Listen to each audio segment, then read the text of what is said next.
bárbaro! Ok, entonces, como aquí ya mencionó Wendy, vamos a seguir con el mito de Pandora, que es una consecuencia directa de las acciones de Prometeo de la de San Quintín que se armó después de que se robara el fuego, ¿verdad? Entonces, pues eso, una vez creados los humanos, Prometeo y Epimeteo, pues digamos, dos hermanos titanes, evidentemente, se reparten entre ellos esta cuestión de los dones, ¿verdad? Y aquí viene esto, el maestro se roba el fuego y se lo da a los humanos y Zeus dice, no, esto no puede ser. Entonces, la Wendy contó lo que pasó con Prometeo. Pero ahora le voy a contar lo que pasó con los humanos, porque es que Zeus no se enojó solo con el perpetuador del crimen, que fue Prometeo, sino que se enojó con los humanos por haber aceptado el fuego. Entonces Zeus empieza a maquiavelear un plan para castigar a los humanos. Ordena él a varios dioses del Olimpo crear un ser que fuera en apariencia un regalo, pero que en realidad fuera una maldición, ¿verdad? Y pidió específicamente que fuera la primera mujer mortal, porque solo habían creado a los hombres. Entonces Pandora fue la primera mujer mortal.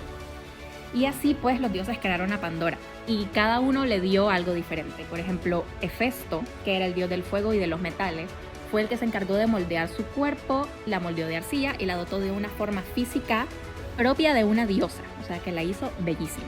Atenea, que era la diosa de la sabiduría y de las artes, la vistió a Pandora de ropajes elegantes y le enseñó las artes textiles. Afrodita, la diosa del amor y la belleza, le otorgó una belleza, pero es que sobrenatural, y una fuerza de atracción irresistible que haría de que cualquier hombre que la conociera se enamoraba de ella así. Después Apolo le regaló la música y el canto. Poseidón le concedió la gracia del movimiento, así como fluida como el agua, ¿verdad? Y después llegó, nada más ni nada menos, que Hermes, que era el dios del comercio y del engaño, y le dio el regalo más oscuro de todos, y es que le enseñó a mentir y a persuadir mediante palabras dulces. Le dio la labia. Entonces Pandora no era simplemente hermosa y talentosa y bella en todo lo que hacía, sino que era peligrosamente persuasiva. Bueno, y algo muy interesante, de hecho, que no es necesariamente el tema de esto, pero un poco sí, es que Zeus haya decidido que la primera mujer mortal tuviera estas características, digamos que enseña muy claramente la cosmovisión griega que había acerca de la mujer, ¿no? La mujer vista con ojos de sospecha y así como alguien no confiable. Entonces, una vez completada la creación de Pandora, Zeus le dio una caja, que bueno, en realidad no es una caja, en realidad creo que es como una vasija, pero bueno, por qué sé yo, evolución del lenguaje, se pierde la traducción, pues ha quedado como una caja. Así que le vamos a decir caja en el video, pero en realidad es una vasija. Pero bueno, vamos a llamarle caja. Entonces Zeus le entrega una caja donde Zeus guardó todos los males que iba a conocer la humanidad. La enfermedad, el sufrimiento, la vejez, la muerte, la envidia, la guerra, la hambruna. Y le dio indicaciones explícitas de que no debía abrir esa caja bajo ninguna circunstancia. Pero cabe recordar aquí que Pandora es una humana, es una mujer mortal. Por ende, ella tiene curiosidad, ¿no? La curiosidad humana. Hay que pensarlo. Entonces, Zeus manda a Pandora a la tierra, digamos, con Hermes, y se la llegan a entregar nada más y nada menos que a Epimeteo, como un regalo, ¿verdad? Y bueno, como dato, los nombres de Prometeo y Epimeteo son una antítesis entre ellos, entre previsión y negligencia. Prometeo significándose el que prevé las cosas, el que ve antes, y Epimeteo significando el que reflexiona después. Entonces Prometeo, que es el previsor, él, conociendo bastante bien a Zeus, le dijo a Epimeteo: no aceptes ningún regalo que venga de este señor, porque no tiene buenas intenciones. Sin embargo, recordemos que le habían dotado a Pandora de una belleza inigualable. Entonces Epimeteo estaba completa y totalmente embobado por ella. Hizo caso omiso a las advertencias y se terminó casando con Pandora. La tomó como su mujer, ¿verdad? Nada, se casaron y como todo marido y mujer viven juntos, ¿verdad? En una casa. Y en esa casa estaba la cajita con todos los males, ¿verdad? Con todos los males del mundo. ¿Y qué es lo que pasa? Pandora pasa día y noche preguntándose, ¿por qué me confiarían a mí con una caja que no puedo abrir? ¿Qué hay adentro de esta caja que no se nos permite ver? Y bueno, entre broma y broma, digamos, le ganó la curiosidad, vaya, y abre la caja. Entonces, cuando abre la caja, sale una nube oscura del interior de la caja. Escapó la enfermedad con virus invisibles que empezaron a atacar los cuerpos de los hombres, la vejez, también la muerte, pero también vino con todo eso, como si no fuera suficiente, la envidia, que iba a hacer que los humanos se odiaran entre ellos por cosas triviales, y la guerra, la hambruna, el dolor, la angustia, la desesperación. Pandora trata de cerrar la caja, pero ya no sirve de nada, ¿verdad? Porque ya se escapó todo lo que tenía en la caja. Pero después de que salieron todos los males de la caja, todavía quedaba algo adentro, y ese algo era la esperanza. Entonces hay dos interpretaciones de esto. La primera interpretación, que de hecho es la que se recoge en la Teogonia de Hesíodo, es la interpretación un poco más pesimista, ¿verdad?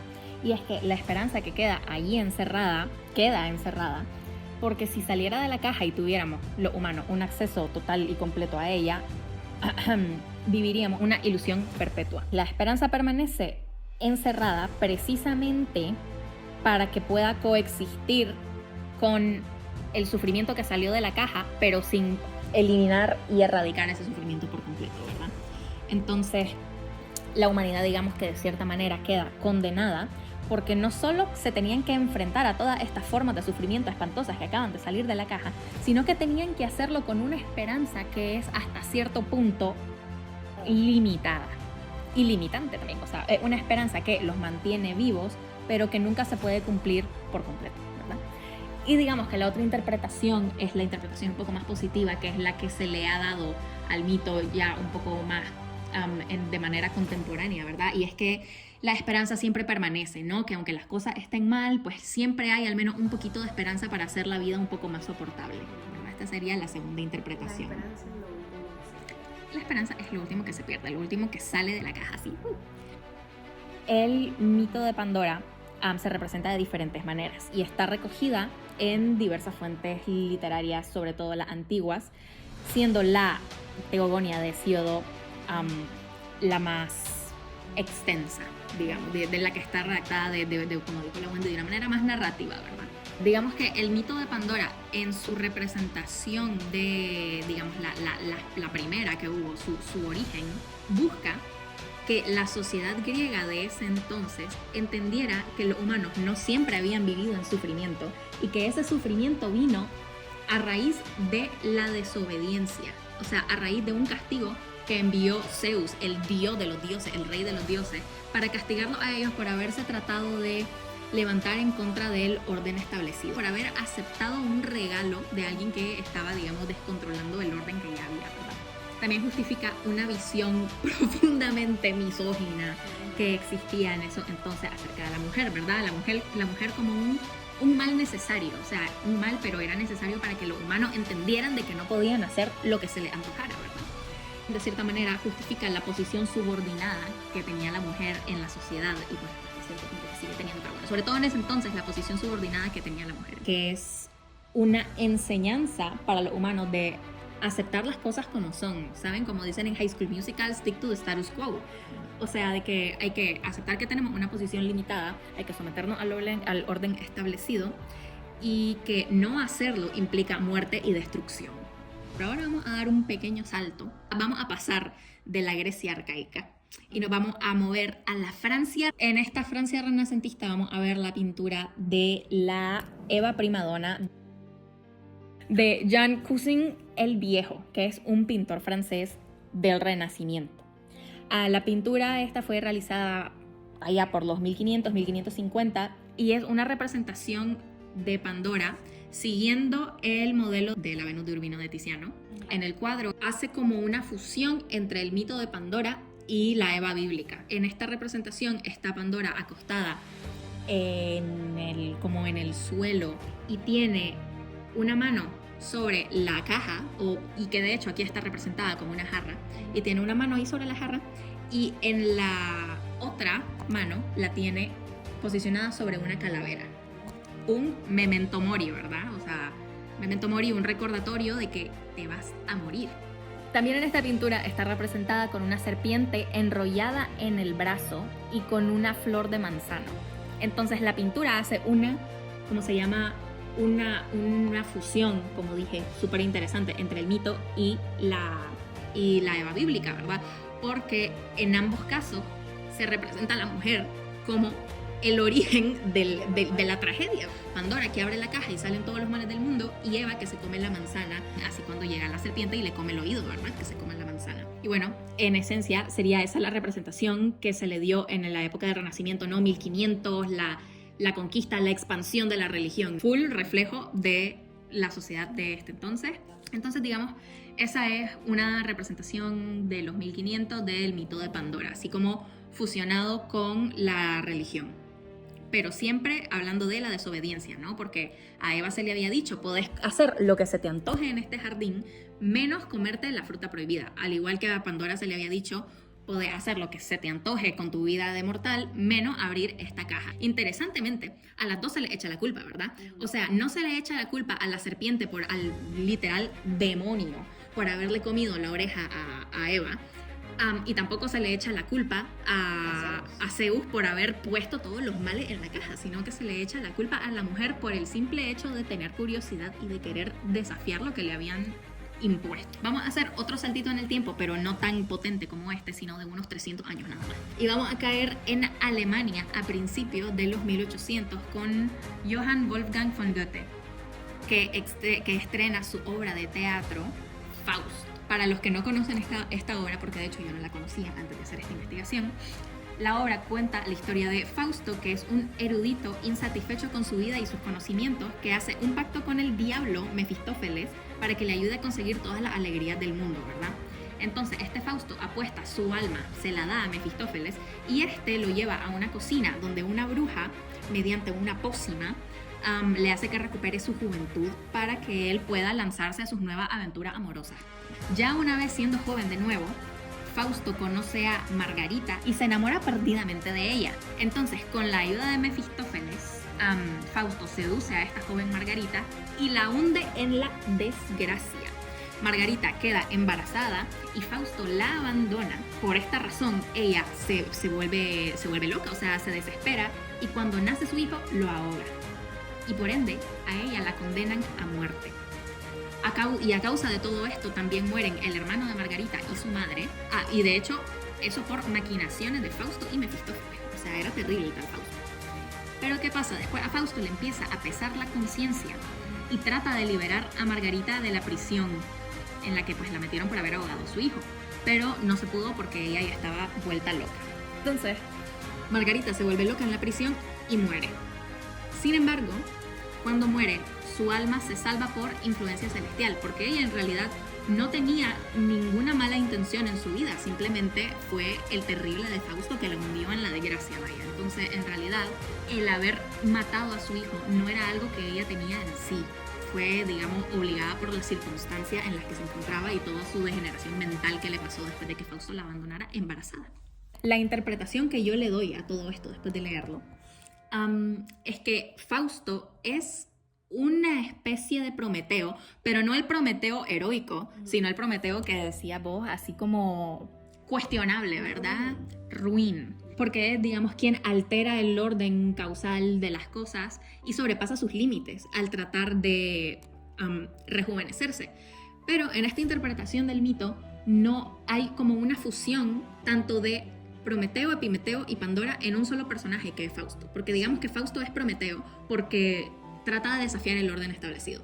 Pero también es Epimeteo porque lo hace sin pensar en las consecuencias que eso puede traer ni para él mismo ni para las personas a su alrededor. Y también es la misma Pandora porque es él quien desencadena los males en el mundo, ¿verdad? O sea, en el mundo que en este caso la humanidad entera sería representada por Margarita, que es quien sufre todos los males que Fausto causó, ¿verdad? Asimismo, que Margarita muera en esta obra y que su alma se salve es equiparable con que la esperanza quede adentro de la caja, ¿no? Porque a pesar de todos los males que pasaron, ella se salvó, o sea, su alma se salvó, fue al cielo, ¿verdad? he aquí la segunda interpretación, como les digo, un poco más contemporánea de lo de la esperanza, que en este caso sería ella, lo de las intenciones, ¿no? Como ella no tiene malas intenciones, su alma se salva. Así.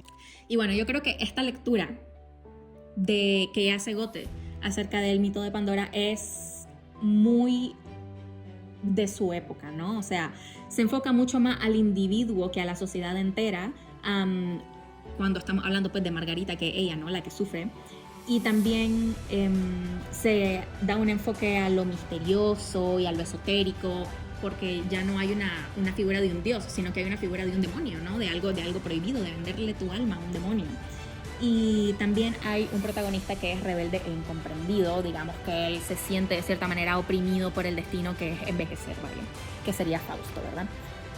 También cabe mencionar que en la segunda parte de la obra que publica Goethe, años después de la primera parte, Fausto logra la redención, que también es como una adaptación más positiva, más cristiana de este mito, ¿no? El que te podés redimir si te arrepentís de lo que hiciste, ¿verdad? Porque yo no creo que Zeus haya dejado que este muchacho de Prometeo se arrepintiera y se redimiera, ¿verdad? No. Y pues sí, esa sería, digamos, una diferencia del mito original, en el que se busca en realidad mantener a la sociedad con miedo. En este caso era, podés equivocarte y hay una manera en la que te podés salvar, que es con la redención cristiana, ¿verdad? Vamos a hacer otro salto a 1921 en Checoslovaquia, que en ese entonces no era Checoslovaquia, pero bueno, le vamos a decir Checoslovaquia. Y vamos a hablar de la obra de teatro RUR, o sea, Robots Universales Rozum, que es escrito por el escritor checo Karel Čapek. Esta obra se trata de una empresa que se llama RUR, que lo que hacen es crear robots con apariencia de humano para que estos hagan los trabajos de los humanos y los humanos se puedan dedicar por completo a la vida del ocio, ¿verdad? El protagonista, Harry Domin, es como un científico obsesionado con perfeccionar la mecánica de los robots para que estos tengan las mejores cualidades trabajadoras de los humanos, en cuanto, digamos, a la motivación, que los motiva para trabajar y todo esto, mientras que los despoja de sentimientos humanos. Entonces es como agarrar lo que hace al humano una máquina hasta cierto punto, pero despojarlo por completo de su humanidad, ¿verdad? De hecho, lo cual es interesante porque en la obra de teatro, esto es incluso una degradación de lo que el dueño original de la empresa quería hacer, porque el dueño original de la empresa lo que quería era replicar la vida. O sea, se había encontrado como con un compuesto que le permitía replicar la vida, pero nunca salía bien, siempre había algo que salía mal. ¿Por qué? Pues porque evidentemente la vida que te da Dios no es replicable. Entonces, Harry Domin, que digamos, el nuevo ingeniero que estaba como a cargo de esta empresa, lo que él dice es, no, aquí lo que vamos a hacer es seguir creando robots, pero no porque tuviera una mala intención, sino porque él genuinamente pensaba que al crear esto iba a lograr que los humanos vivieran una mejor vida, ¿verdad? Entonces él en esencia estaba replicando la creación de Dios, pero quitándole la humanidad. Era un poco como crear esclavos, porque no eran robots de lata, eran robots de carne y hueso. Eso es lo interesante, o sea, sí.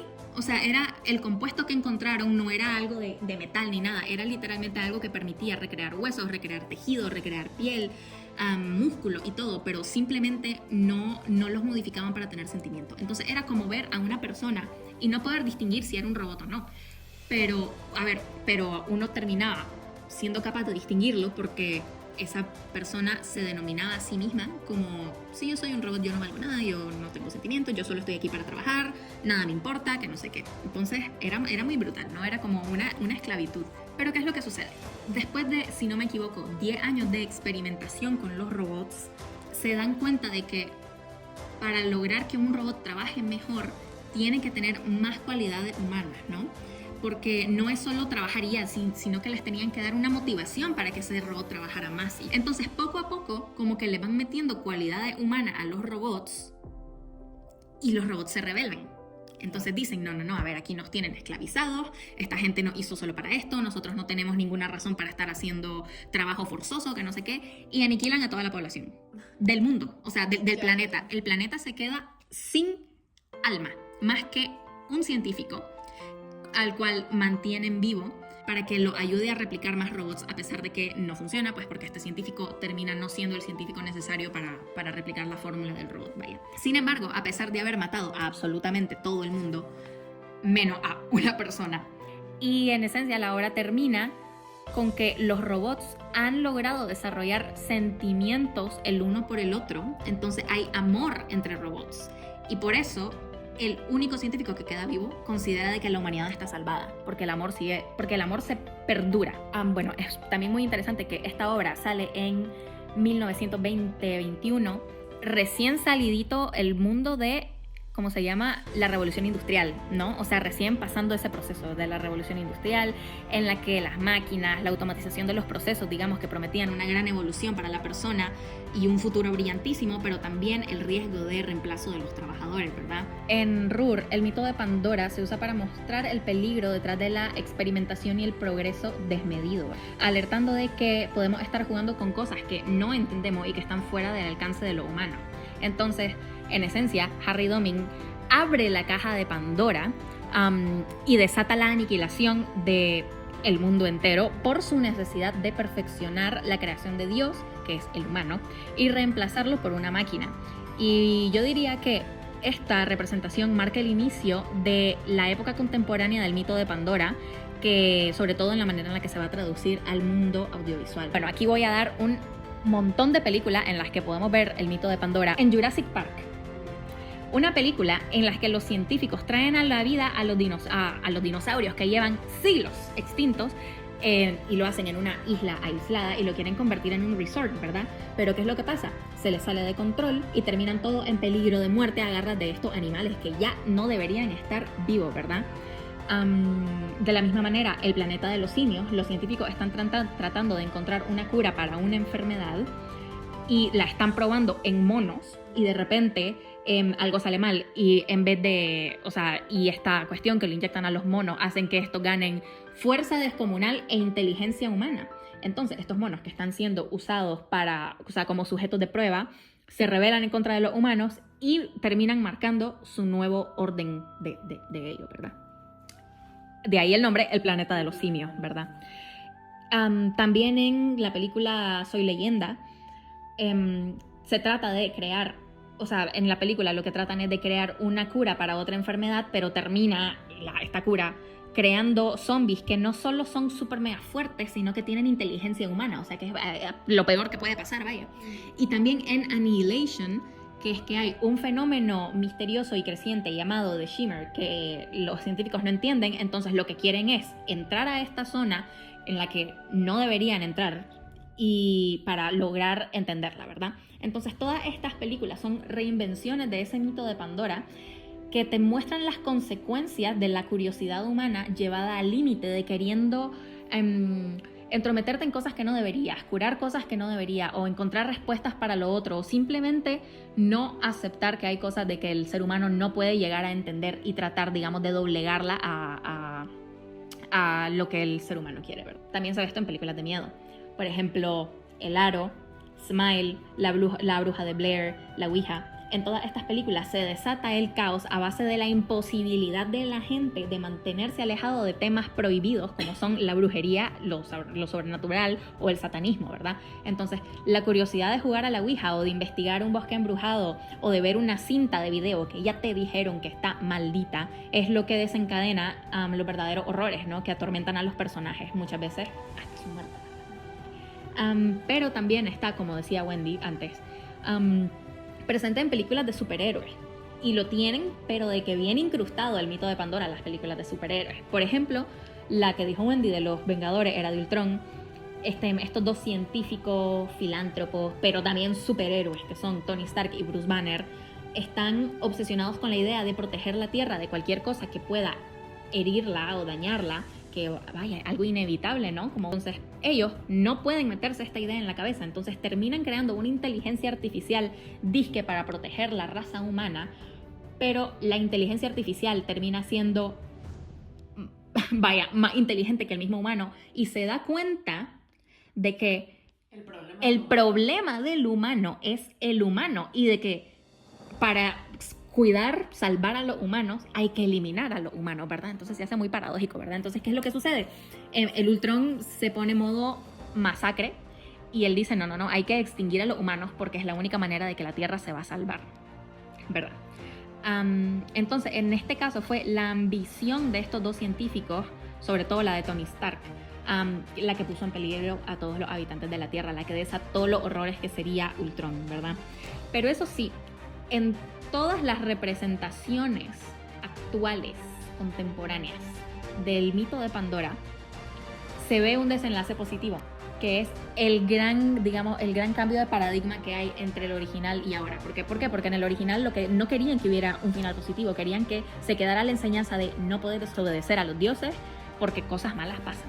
Pero ahora no, porque ahora vivimos en una sociedad en la que en realidad no podemos, o sea, nos afectaría mucho en realidad psicológicamente el no ver una luz al final del túnel, ¿no? Porque con tantas cosas terribles, pues, tipo, también eso viene de la religión, ¿no? De que siempre uno puede arrepentirse, siempre uno puede mejorar la situación que uno mismo creó si uno trata lo suficiente, ¿verdad? Entonces, por ejemplo, en Jurassic Park logran acabar con los dinosaurios.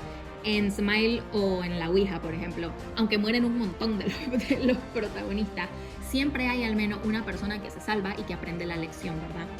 En Avengers, Era de Ultron, logran derrotar a la legión de robots que hizo Ultron y salvar al mundo.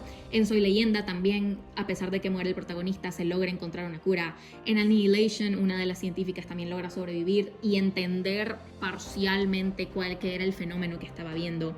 Entonces, esto lo que a mí me dice es que la sociedad en la que vivimos parece seguir necesitando aquella advertencia tan ancestral de no sea imprudente, no le andes buscando tres patas al gato, ya sabes, como... Pero igual necesita esa esperanza al final de la jarra. Es correcto. Entonces, bueno, esa sería las interpretaciones del mito de Pandora hasta la actualidad. El recorrido que realizan estos mitos a lo largo de la historia demuestra algo muy claro. No importa cuánto tiempo pase, las historias que nos interpelan como sociedad siguen orbitando sobre los mismos ejes. Seguimos buscando una explicación para nuestra existencia, un Dios al que culpar por nuestros males, o un sentido por las desgracias que acompañan la vida. Y en este intento reinterpretamos los mitos, o los imitamos sin siquiera saberlo. Los relatos que desde la antigua Grecia intentaban explicar el razonamiento detrás de nuestras acciones continúan haciéndolo hoy, aunque bajo otras formas. Como dice el dicho, quien no conoce su historia está condenado a repetirla. Por gracia o por desgracia, con cada nueva vida comienza una nueva aproximación al universo, una conciencia que, aunque forma parte de una tradición milenaria, empieza desde cero y se enfrenta a las mismas preguntas que inquietaron a los griegos hace siglos. A pesar de que las respuestas parecen estar escritas, desde la Teogonía de Hesíodo hasta los libros de autoayuda que se venden en la actualidad, seguimos intentando descifrar el razonamiento detrás de los asuntos más humanos. El poder, el dolor, la ambición, la culpa, la esperanza. Prometeo y Pandora son solo dos ejemplos de estas historias que se repiten y que cada generación descubre como si fueran nuevas. Su evolución o su preservación no son más que la evidencia de una misma inquietud observada desde siglos distintos, desde sensibilidades distintas y desde miedos distintos. Esta es, quizás, la verdadera naturaleza del mito. No una historia antigua, sino una estructura flexible capaz de adaptarse a cada momento histórico. El mito no se limita a explicar los orígenes del mundo, explica más bien cómo cada generación entiende su propio poder y sus propios límites. Funciona como un espejo cultural. Al reinterpretarlo, cada época revela aquello que tiene, aquello que desea y aquello que todavía no comprende. Y esto es solo la punta del iceberg. Así que, si te interesa descubrir más mitos que han evolucionado o que coexisten en nuestro día a día frente a nuestras narices sin que lo notemos, puedes pasarte por nuestro Substack y leer nuestros artículos. Ahí, además de Prometeo y Pandora, encontrarás muchas otras historias que han cambiado o se han mantenido hasta nuestros tiempos. Gracias por visitarnos y te esperamos en un siguiente video.